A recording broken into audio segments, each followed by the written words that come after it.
સદગુરુ નિરાજ મહારાજની જય, સદગુરુ ગજાનંદજી મહારાજની જય, સદગુરુ રામજી મહારાજની જય, સદગુરુ રામજી મહારાજની જય, કૃષ્ણ કનૈયા લાલજી જય, સનાતન ધર્મની જય, જગ્યા ઓમની જય, પધારેલા હરિગુરુ શાંતની જય.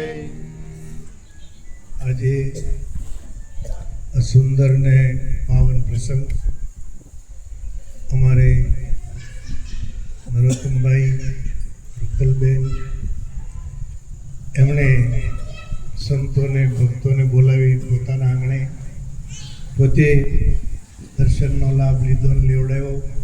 તે બદલ એમને એમના પરિવારને ખૂબ ખૂબ ધન્યવાદ છે.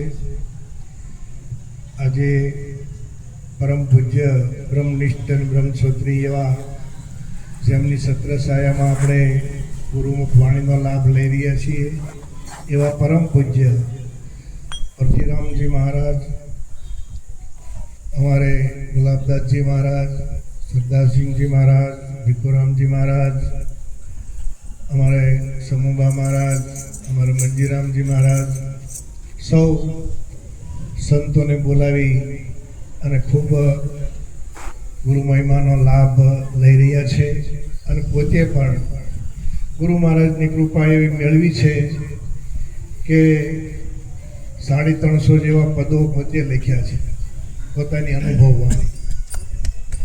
એટલે એમને એકવાર જોરદાર તાળીઓથી વધાવીએ.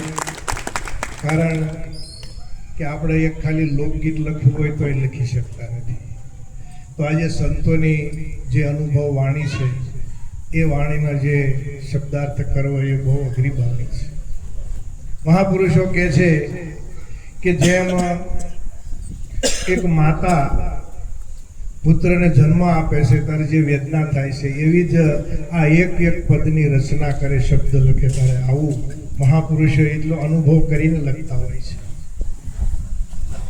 એમાં અમારે રૂપલબેન પોતે પુરુષાર્થ કરે છે, નોકરી કરે છે અને એમના પુત્રને પણ સાથે ભણાવતા જાય છે, માતા પિતાની સેવા કરતા જાય છે અને પાછું સુંદર એક ફ્લેટ કહો કે ભુવન કહો એમનો પોતે પુરુષાર્થ કરી અને પોતે ભાડે રહેતા હતા તો પોતાની મિલકત વસાવી અને વાસ્તુ નિમિત્તે આગળ પણ સંતોને અને કુટુંબ કબીલાને બોલાવીને ભોજન પ્રસાદ લેવડાવ્યો હતો. અને હાલ પણ જે બ્રહ્મા વિષ્ણુ ને મહેશ અને એના ઉપરની જેમની પદવી છે એવા પરમ પૂજ્ય સદગુરુને બોલાવી અને પોતે પ્રસાદ લેવડાવ્યો સંતોને અને સાથે સાથે પોતાના ભુવનની અંદર સંતોના શરણ રજની જે પધરામણી કરી અને જે પવિત્રતા એટલે એક વાસ્તુ કહેવાય. અને આપણા ધર્મગ્રંથોમાં શું કહે છે કે આપણે નવા ભુવનની અંદર રહેવા જઈએ ત્યારે વાસ્તુ પૂજન કરતા હોઈએ છીએ. તો જ્યાં હમણાં કીધું કે સંતના પગલા જ્યાં જ્યાં થાય ત્યાં તો આનંદ આનંદ થાય. એટલે કે આવા સંતોનો જે મહિમા ચાલી રહ્યો છે આજે ભારત દેશની અંદર, વિદેશની અંદર તો ક્યારેક અમારે જવાનું થતું ડાયમંડ ખરીદવા માટે, પણ ક્યાં વૈભવો ખૂબ છે. પણ જે ભારત દેશની અંદર જે માનસિક શાંતિ મને તમને મળે છે એ માનસિક શાંતિ આપવા વાળા જો હોય તો આ સંતો છે, સદગુરુ છે. અને એ જેણે એમનું શરણ ગ્રહણ કર્યું છે સંતોનું એને આનો પ્રત્યક્ષ અનુભવ છે. એટલે સંત સમાગમ જે કરે સર્વથી ઊંચ કહાવે, વામે સગળા દુઃખ સુખ શરણાગત પાવે. આ મહિમા ભારતીય સંસ્કૃતિ આદિ અનાદિની જે આપણી છે સનાતન સંસ્કૃતિ એ શું કહેવા માંગે છે કે સંત સમાગમ જે કરે, જો અહીંયા માનવતાનો એકતા બતાવી છે ધ્રુવ અને પ્રહલાદજી બાળક હતા, છતાંય સંતનું શરણાગત સ્વીકાર્યું છે.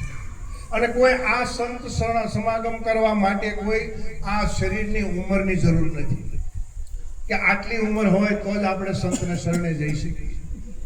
અને સદગુરુને શરણે જવા માટે ગમે એવા ખરડાયેલા હોય, જેસલ જેવા, અંગુલીમાર જેવા, સાસઠિયા જેવા, સધીર જેવા, પણ એને પણ સંતો સ્વીકારે છે.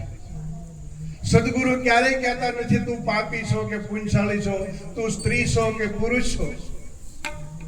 બસ કેવલ ને કેવલ જે છો એ તું મારો છે. બસ સંત શરણાગત, સંતનું શરણું જે સ્વીકારવું, બસ આગળ મહાપુરુષ અમારા બાબુરામજી મહારાજે કીધું કે કેવલ ને કેવલ, બીજું કાંઈ ના કરીએ તો સંતનું શરણ સ્વીકારી લઈએ બસ. અને જીવનની અંદર એક જ પદ એવું છે સદગુરુનું, ગમે એવું વ્યવહારિક સત્તાની પણ કોઈ અડચણ હોય, આધ્યાત્મિક રીતે કોઈ પણ મન દુખી હોય તો કેવળ ને કેવળ સંતનું શરણું છે. સદગુરુ સંત મહાપુરુષ કે મને તમને વ્યવહારિક સત્તામાં પણ કઈ ગુસ્વણ હોય તો આમ સપટીના ખેલથી મને તમને એમાંથી ઉગારી લેશે. અને બંધન કોને કહેવું, મુક્તિ કોને કહેવી, અને કઈ સમજણ લેવાથી એવું બંધન કહેવાય છે જીવાત્માને, અને કઈ સમજણ લેવાથી આ જીવન મુક્તનો અનુભવ કરે છે, એ પણ સહજ ભાવે જો સમજાતા હોય તો આવા વિરક્ત મહાપુરુષ છે. અને એનું શરણું લીધું એ પછી ભલે ઝૂંપડામાં રહે, ભલે બંગલામાં રહે, ભલે ફાટલા કપડા પહેરે, ભલે એક ટક જમવાનું મળે અથવા તો ન પણ મળે, પણ એ આનંદ આનંદ ને આનંદ. જે આનંદ સંત ફકીર કરે એ આનંદ નહીં અમીરી. એટલે કે આ આનંદ છે એ કેવળ કપડા બદલવાથી ફકીર નહીં, દાઢી વધારવાથી, જટા વધારવાથી ફકીર નહીં, પણ આ મન સમજાવે તે નર મોટા, સ્થિરતા પદમાં ઠરિયા, નિરાત નામ ગુરુ તર તારણ, એ ભવ જળ તરિયા. આ મન ભૂલ ક્યાં પડી છે? મનમાં. અને કાઢવાની ક્યાં છે? મનમાંથી. બંધન પણ મનમાં છે અને મુક્તિ પણ મનમાં છે, અને સુખ પણ મનમાં છે અને દુઃખ પણ મનમાં છે. આ બધી મનની માન્યતા છે. જો આ મનનો ખેલ, આ ખેલ છે બધો ખોટો. મનથી મમતા મેલ, મનમાં તું પરણે, મનમાં તું રાંડે, મનમાં અહીં છે તને નાતરું આડે. મનમાં અહીં તું સુખી, મનમાં તું દુખી મનાયો.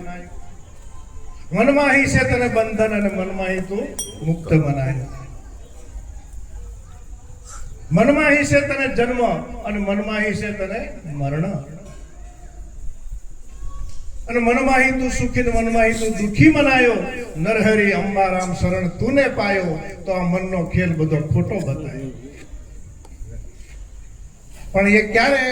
જ્યારે કોઈ સદગુરુ સંત જીવન મુક્ત પુરુષનો સંગ થાય ત્યારે. એટલે સહજ ભાવે હરેક સંતો કહે છે કે જ્ઞાની પુરુષોનું શરણું સ્વીકારવું. સંતો તો કહે છે કે હાલ વર્તમાનમાં કદાચ આ મારું તમારું મન ન માને, પણ ભગવાન શ્રી કૃષ્ણ ગીતાજીની અંદર કહે છે કે હે અર્જુન, કોઈ તત્વદર્શી ઋષિના શરણે જાઓ, એમને વારંવાર વંદન કરો, પ્રણામ કરો અને વિવેકથી એને પ્રશ્ન પૂછો, હે ગુરુદેવ,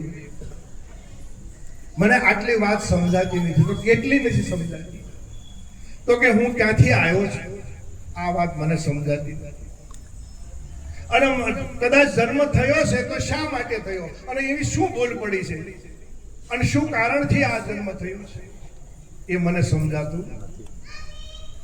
અને આ જ્યારે પ્રારબ્ધ પૂરું થશે અને ત્યારે આ જીવાત્મા ક્યાં જવાનું છે, એની કઈ ગતિ થવાની છે એ પણ મને ખબર નથી. ત્યારે પરમાત્મા કૃષ્ણ કહે છે કે એ તત્વદર્શી ઋષિ જ્યારે હે અર્જુનજી તમને તમારા સ્વ સ્વરૂપનો અનુભવ કરાવશે, ત્યારે હાલ આ મોહ થયો ને એ મોહ તમને ક્યારેય નહીં. ભગવાન કૃષ્ણ છે એ સદગુરુ છે અને અર્જુન છે એ જીવાત્મા છે. અને એ કૃષ્ણ પરમાત્મા અર્જુનજીને એ બોધ કરે છે ત્યારે કહે છે બોધ સુણતા કરમ બળે બાપડા જટ ખોવાય જીવની જાત ગુરુજી એવા ગોતી બોધ સુણતા એટલે કે જ્ઞાન પ્રાપ્ત કરતા કર્મ ભલે બાપડા આ કર્મ છે તો બાપડા છે સંતો કહે છે કે આ કર્મ છે એ ભોગવે આ જીવાતમાં કોઈ જીવત છૂટી શકે એવો નહીં કાં તો પાપ ઊભું છે અને કાં તો પુણ્યની માન્યતા ઊભી છે અને એ માન્યતા જો બે નાબૂદ ન થાય તો આ ઊભું છે એ કોઈ દિવસ અટકે એવું નહીં પણ એને એ બેયનો જો ક્ષય કરવો હોય તો કે હે અર્જુન જ્ઞાનાગ્નિ સર્વ કર્મ